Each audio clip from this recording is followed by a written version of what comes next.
లైంగిక వేధింపుల్లో జైలుకు వెళ్లొచ్చినటువంటి Johnny master కు మరొక బిగ్ షాక్ తగిలింది. టాలీవుడ్ కొరియోగ్రాఫర్ అసోసియేషన్ కు అధ్యక్షుడిగా ఉన్న జానీకి తెలియకుండానే ఆదివారం ఎన్నికలు నిర్వహించి కొత్త అధ్యక్షుడిని ఎన్నుకున్నారు. గుట్టు చప్పుడు కాకుండా జరిగిన ఎలక్షన్ పై కోర్టును ఆశ్రయిస్తానని చెప్తా ఉన్నారు Jani master. Tollywood choreographer associations ఎన్నికలు వివాదానికి దారితీశాయి. టాలీవుడ్ కొరియోగ్రాఫర్ అసోసియేషన్స్ కు 2023లో అధ్యక్షుడిగా ఎన్నికయ్యారు జానీ మాస్టర్. రూల్స్ ప్రకారం 2025 వరకు ఆయన ప్రెసిడెంట్ గా కొనసాగాలి.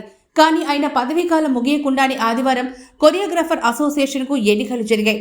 257 ఓట్లతో జోసెఫ్ ప్రకాష్ కొత్త అధ్యక్షుడిగా గెలిచారు. జోసెఫ్ గతంలో 3 సార్లు అసోసియేషన్ కు ప్రెసిడెంట్ గా పనిచేశారు. టాలీవుడ్ కొరియోగ్రాఫర్స్ అసోసియేషన్ కు కొత్త అధ్యక్షుడిని ఎన్నుకోవడంతో జానీ సభ్యత్వాన్ని రద్దు చేశారంటూ ప్రచారం జరిగింది. తనపై వస్తున్న పుకార్లను ఖండించారు జానీ మాస్టర్. తన మెంబర్షిప్ ని ఎవరూ రద్దు చేయలేదన్నారు. కార్డుల జారీల విషయంలో అక్రమాలను శంకర్పల్లిలో 15 ఎకరాల భూ లావాదేవీలో ప్రశ్నించినందుకే జానీపై కుట్రలు జరుగుతున్నాయంటున్నారు ఆయన సన్నిహితులు. నన్ను డాన్సర్స్ యూనియన్ నుంచి శాశ్వతంగా తొలగించారని చెప్పి అదంతా ఫేక్, నమ్మద్దు.